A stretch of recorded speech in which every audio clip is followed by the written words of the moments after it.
My family disowned me. They kicked me out of the house I grew up in and told me I would never amount to anything.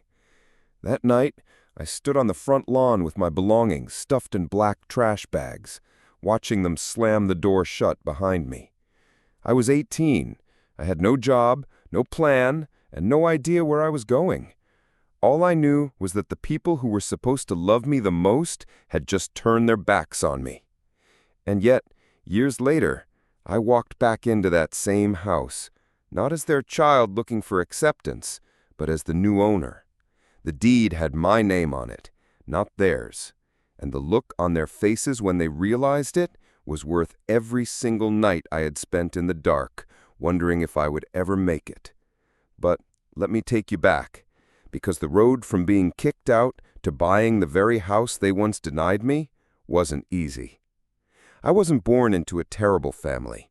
At least, that's not how it looked from the outside. We lived in a nice two-story house in a quiet neighborhood. My father worked long hours at an office job, and my mother stayed at home to take care of us kids. On the surface, we seemed like the perfect family. But behind closed doors, it was a different story.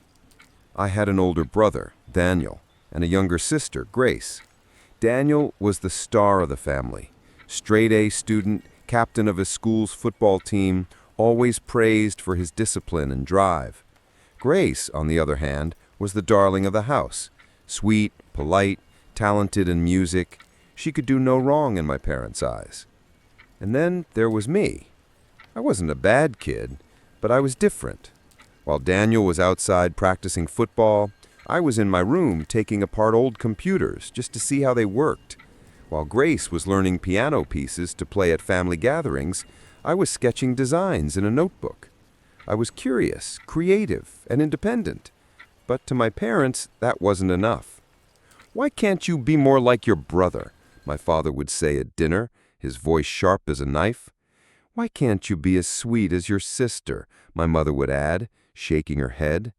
I grew up hearing those comparisons every day, and slowly I started to believe them. Maybe I wasn't enough. Maybe I really was the disappointment of the family. It wasn't just words. My parents' favoritism showed up in everything. Daniel got a brand new car for his 16th birthday. Grace got private music lessons. Me? I was lucky if I got secondhand clothes that weren't too worn out. When parent-teacher conferences came around, they would beam with pride as Daniel's teachers praised him. They would nod approvingly as Grace's music teacher talked about her talent. And when it came time to talk about me, my teachers would say, "He's smart, but he gets distracted. He doesn't apply himself." That was all my parents needed to hear. Lazy, wasting potential. Those were their favorite words for me. And so, even as a child, I learned to stay out of the way. I buried myself in my little world of machines and drawings, because at least there I felt some sense of control. By the time I turned 18, the tension had boiled over. I had just finished high school, and while Daniel was off to college on a scholarship and Grace was preparing for an elite music program, I told my parents I didn't want to study medicine or law like they expected. "I want to go into technology," I said one evening after dinner. My hands were shaking as I spoke, but I forced the words out. "I want to study computer science." The room went silent. My father's face hardened. "Technology?" he repeated, as if the word itself was disgusting. "You think you're going to sit in front of a screen and waste your life?" My mother folded her arms. "We didn't raise you to chase silly hobbies. You need a real career, something respectable." I tried to explain. I talked about coding, about the future, about how technology was shaping the world. But they weren't listening. To them, it wasn't a discussion. It was defiance. That night, they called a family meeting. I sat on the couch, heart pounding, as my father stood in front of me like a judge about to deliver a sentence. "If you think you're old enough to make your own choices, then you're old enough to live with the consequences," he said. "We will not support this nonsense," my mother added coldly. My siblings sat silently, avoiding my eyes. Then came the words that still echo in my mind. "Pack your things. If you walk out that door, don't come back." I thought they were bluffing, but minutes later, I saw them stuffing my clothes into trash bags. My father placed the bags at the front door. My mother didn't even look at me. I stood there, pleading, "Please, I don't have anywhere to go."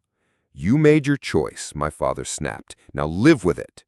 And just like that, the door slammed in my face. I sat on the front steps for hours, staring at the house I had grown up in. Every brick, every window, every sound from inside felt familiar. And yet, I no longer belonged there. Eventually, the street grew quiet. The porch light switched off, and I realized I had nowhere to go. That night, I dragged my bags to the nearest bus stop and sat on the bench. The cold air bit through my jacket. My stomach growled with hunger. I had $20 in my pocket, and that was it. As the hours passed, I thought about everything. Was I really a failure? Had I ruined my life by refusing to follow their path? I didn't have the answers. All I had was a promise forming in my chest. I whispered it to myself as the sun began to rise. One day, I'll prove them wrong. After that night on the bus stop bench, reality hit hard. I had nowhere permanent to stay. For the first few weeks, I hopped from one friend's couch to another. At first, they were sympathetic, offering me food and a place to sleep. But sympathy has a short shelf life. After a while, I could see it in their faces, the way they sighed when I asked if I could crash one more night, the way they avoided eye contact when I mentioned food. I couldn't blame them. We were all young, barely scraping by ourselves. Nobody wanted the burden of housing someone else indefinitely. So, I drifted. Some nights, I stayed at a 24-hour diner until the manager kicked me out. Other nights, I found quiet spots in the park. I learned quickly how cold concrete feels at 3 a.m., how loud the world sounds when you're trying to sleep outside, and how heavy loneliness can be when there's no one left to call. I knew I couldn't live like that forever, so I started looking for work. The problem was, I had no experience, no college degree, and no references. Every real job application ended in rejection. So, I took what I could get. I worked night shifts at a gas station, mopping floors and stocking shelves. I cleaned offices after hours, scrubbing toilets until my hands smelled like bleach. I even handed out flyers on street corners, watching people crumple them up and toss them in the trash without a glance. The pay was terrible. Most of the time, I was barely making enough for food. But every dollar mattered. I ate cheap. Instant noodles, day-old bread, sometimes nothing at all. I remember standing in a grocery store once, staring at a loaf of bread that cost $1.25. I had exactly $1.10 in my pocket. I had to put it back. That night, I went to bed hungry. But as much as it hurt, I refused to call my parents. Pride? Maybe. Stubbornness? Definitely. But mostly, I knew if I went back begging, they'd say, "We told you so." And I couldn't give them that satisfaction. When you're at the bottom, you meet others who are there too. I shared meals with homeless men who had lost everything. I traded stories with single mothers working 2 jobs just to afford rent. Strangely, those strangers showed me more kindness than my own family ever did. One night I met a guy named Marcus at the shelter. He told me, "Man, the world doesn't care about your excuses. You either sink or you swim."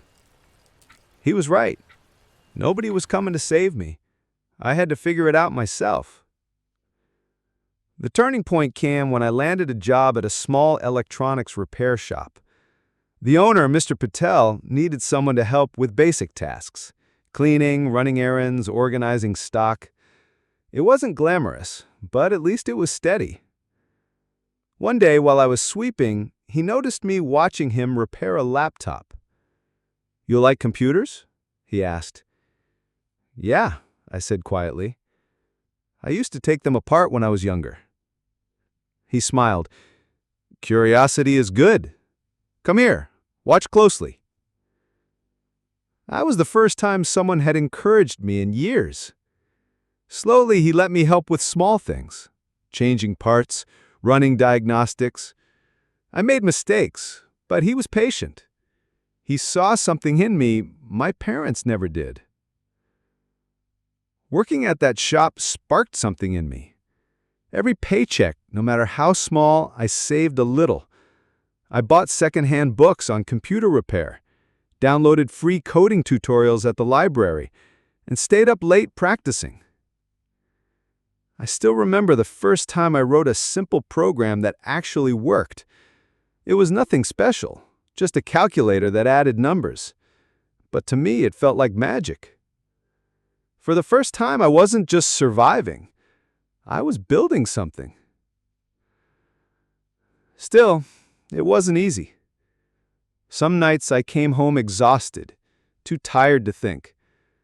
Other times I wondered if I was fooling myself. But then I'd remember my father's voice, "You'll never make it without us."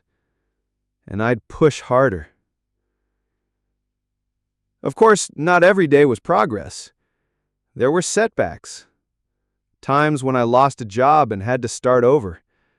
Times when my bank balance hit zero and I had to choose between paying rent or eating. I'll never forget one winter night. My heat had been cut off because I couldn't pay the bill. I sat in that tiny apartment, wrapped in 2 blankets, shivering as I ate cold beans straight out of a can. I thought about calling my family, just to hear a familiar voice. But then I remembered. They had made it clear. I wasn't welcome. That night I cried myself to sleep. But even through the tears, I whispered the same promise. One day, I'll prove them wrong. After months of small jobs and endless learning, I finally caught a real break. A local business needed someone to set up their computer network. Nobody wanted to do it cheap, and I volunteered. I stayed up all night researching, practicing, preparing, and when I walked in the next day, I nailed it. They paid me more for that one job than I usually made in 2 weeks. But more than the money, it gave me confidence. Maybe I wasn't a failure. Maybe I really could do this. From there, I started picking up freelance work. Small projects, fixing computers, building simple websites. Word spread. People started calling me instead of the shop. For the first time in my life, I felt like I was in control of my future. It wasn't glamorous. I wasn't rich. But compared to sleeping on park benches and eating out of vending machines, it felt like a miracle. I still struggled. I still doubted myself. But every step forward was proof that my family had been wrong. And little did I know, all of this, the hunger, the late nights, the humiliation, was preparing me for something much bigger. Something that would bring me back to the very house they had thrown me out of. Little by little, the small jobs turned into bigger ones. At first, it was fixing laptops, then it was building websites for small shops, then setting up networks for local businesses. Word of mouth spread faster than I expected. It was almost surreal. For so long, I had been invisible, the outcast no one believed in. And suddenly, people were calling me for help. I remember the first time a business owner shook my hand and said, "You saved me. I'll recommend you to everyone I know." I went home that night and sat on my bed, staring at my hands. They were calloused from work, scarred from rough jobs, but for once I felt proud of them. I wasn't just scraping by anymore. I was building something. But success wasn't overnight, and it wasn't smooth. For every step forward, there were 2 steps back. I'd land a contract only to lose it because I undercharged and couldn't keep up. I'd spend weeks on a project only for the client to ghost me when it came time to pay. There were nights when I wanted to throw my laptop against the wall, nights when I stared at my bank account, $20 to my name, and wondered if all this effort was worth it. And yet I couldn't stop, because I knew what going back meant. Going back meant standing on that porch again, watching the door slam in my face. Going back meant admitting they were right, and I couldn't do that. So I kept pushing. One of the hardest lessons came when I tried to scale too fast. I had saved up enough money to rent a small office space and hire 2 people to help me with projects. I thought it was the next step, the leap into being a real business. But within months, everything fell apart. Clients were late on payments, I mismanaged the workload, and soon I couldn't afford rent on the office space. My 2 employees quit, frustrated. And I found myself back at square one, staring at the empty office space I could no longer afford. That failure nearly broke me. I remember sitting on the floor of that office, surrounded by boxes, thinking, maybe my parents were right. Maybe I really don't have what it takes. But then I thought of Mr. Patel from the repair shop, the man who had given me my first real chance. He had once told me, mistakes are tuition. You pay them once and you learn. So I picked myself up, packed my things, and moved back to working from my tiny apartment. The real turning point came about 2 years later. By then, I had built a reputation online for being reliable and fast. One day, I got an email from a mid-sized company looking for someone to manage a full IT overhaul. It was bigger than anything I had ever handled.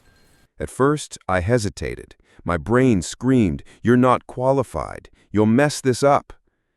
But my heart whispered, "This is it." So, I said yes. For weeks, I worked day and night. I barely slept, surviving on coffee and determination. I hit obstacles, broken systems, tight deadlines, endless revisions. But every time I felt like quitting, I pictured my father's face saying, "You'll never make it." When the project finally wrapped, the CEO shook my hand and said, "You've got a future in this business. Expect more work from us." The check they handed me was more money than I had ever seen in my life. I went home, placed that check on my table, and just stared at it. Tears filled my eyes. This wasn't charity. This wasn't luck. This was me, my work, my effort. After that, doors started opening. More contracts, bigger companies, steadier income. I moved from a rundown apartment to a modest but comfortable one-bedroom. I bought furniture that wasn't secondhand. I bought clothes that actually fit. For the first time in years, I didn't feel like I was just surviving. I was living. I even started traveling to meet clients. I remember sitting on a plane for the first time, looking out the window as the city shrank below me. For years, I had walked those streets as someone invisible, someone unwanted, and now I was flying above them, literally and figuratively. But I didn't let it get to my head. Every success reminded me of the nights I went hungry, the nights I slept outside, the nights I doubted myself. One evening, while waiting in line at a grocery store, I ran into my younger sister, Grace. She hadn't seen me in years. At first, she looked surprised, then awkward. "You look different," she said softly. I didn't know how to respond. Part of me wanted to hug her, to ask how the family was doing, but another part of me still carried the weight of betrayal. She hesitated, then added, "They don't really talk about you, you know? It's like you disappeared." That stung. But at the same time, it reminded me of why I kept going. I wasn't just proving them wrong. I was proving to myself that I didn't need them to define me. We parted ways without much else said, but that encounter lit a fire under me. If I was invisible to them, then fine. I'd become so successful that even they couldn't ignore me. The next few years were a blur of growth. I built a small team again, but this time I was smarter. I had learned from my mistakes. We worked hard, took calculated risks, and slowly grew into a legitimate business. I signed contracts with companies I once dreamed of working for. I was making more money than I ever thought possible. I wasn't rich yet, but I was stable, respected, and free. And then one day, as I scrolled through a real estate listing online, I saw it. The house. My family's house. The same house I had been kicked out of. The same house where I had stood on the porch with trash bags at my feet. It was up for sale.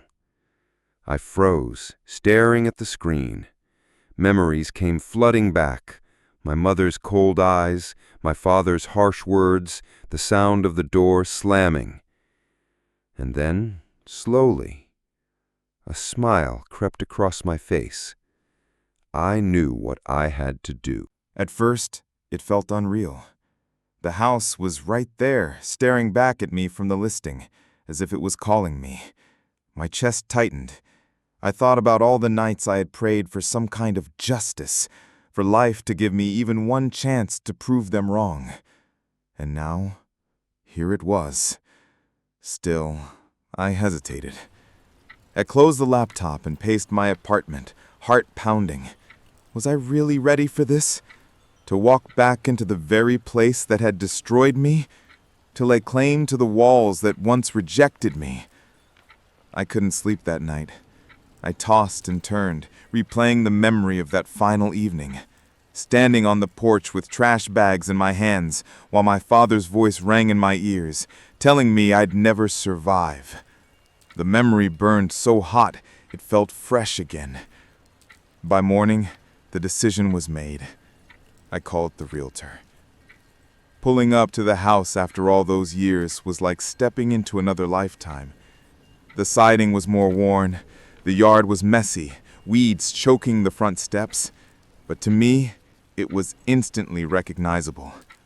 Every crack, every corner, every angle of the roof was etched into my memory. I parked across the street and just sat there for a while. My hands gripped the steering wheel tight, my pulse racing. For a second, I thought about driving away, pretending I never saw the listing. But then I remembered the version of myself who had once walked away in shame, who had no choice but to leave. And I whispered to myself, "Not this time." The realtor met me at the door. She didn't know my history, didn't know the weight of this moment. She just smiled politely and unlocked the door. The smell hit me immediately. Stale air, a faint trace of mildew. The house had been empty for months, maybe longer, but to me, it smelled like the past. My shoes echoed on the wooden floor as I stepped inside. The hallway stretched before me, familiar and foreign at the same time. I ran my fingers across the wall, remembering the faint outline of where our family photos once hung. My throat tightened. I walked into the living room, empty now, but in my mind I saw the old couch, the television blaring news every evening, my father sitting with his arms crossed, always judging. I could almost hear his voice. Room by room, memories chased me. The kitchen, where I had once sneaked late-night snacks. The dining table that had been the scene of so many fights. The staircase where I'd sit when I didn't want anyone to see me cry. And then, my bedroom. The walls were bare, but I could still picture the posters I'd taped up. The desk where I once dreamed of building something of my own. The window I used to stare out of, imagining a life beyond those walls. I just stood there, frozen. My throat ached, and I blinked hard against the sting in my eyes. I told myself I wouldn't cry here, not in this house. But one thought overpowered everything else. I want this. I need this. The deal. Making the offer was easier than I expected. I had saved enough, worked enough, and positioned myself well enough financially. For the first time in my life, I wasn't begging anyone for a chance. I was in control. The realtor went back and forth with the sellers, but I stayed calm. I wasn't about to lose this, not when fate had lined it up so perfectly. When the deal was finally accepted, I felt something shift inside me. Relief. Triumph. A deep satisfaction that I couldn't even put into words. Signing the papers. The day of closing, I sat in a stiff chair at the lawyer's office, a stack of papers in front of me.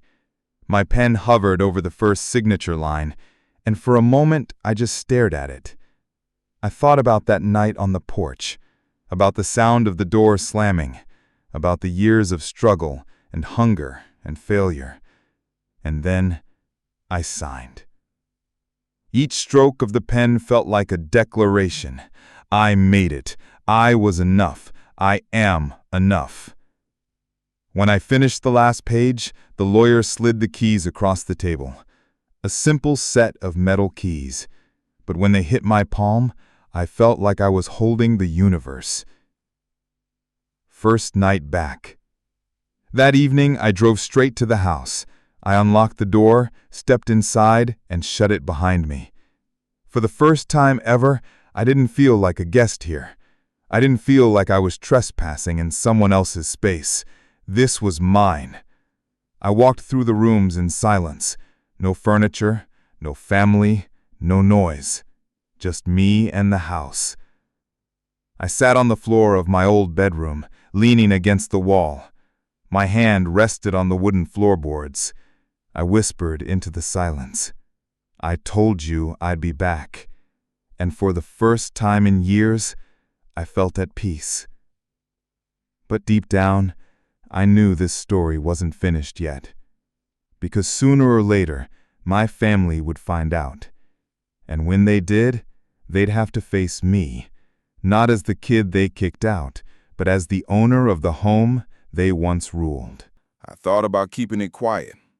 Part of me wanted to simply live in the house, rebuild my life within its walls, and never tell them. That would have been easier. But easy wasn't the point.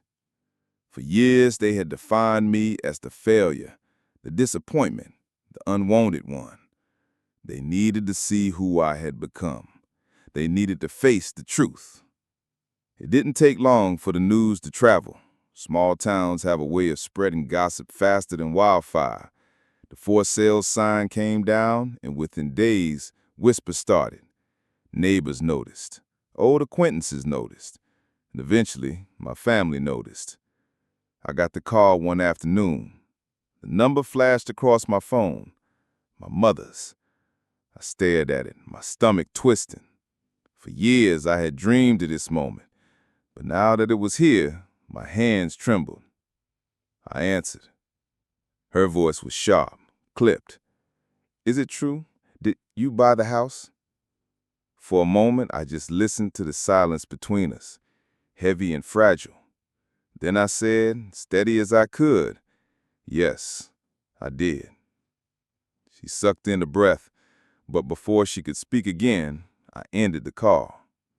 I wanted the next words to be face to face.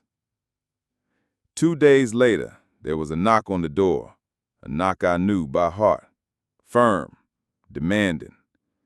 I opened it to see my father standing there, my mother a step behind him, and my sister, Grace, lingering near the sidewalk. For a moment, no one spoke. His eyes swept over the entryway, the same doorway where he had once told me to get out. Finally, he said, his voice low and controlled, "You think this proves something?" I met his gaze. No, I don't think. I know. They stepped inside, uninvited but unsurprised.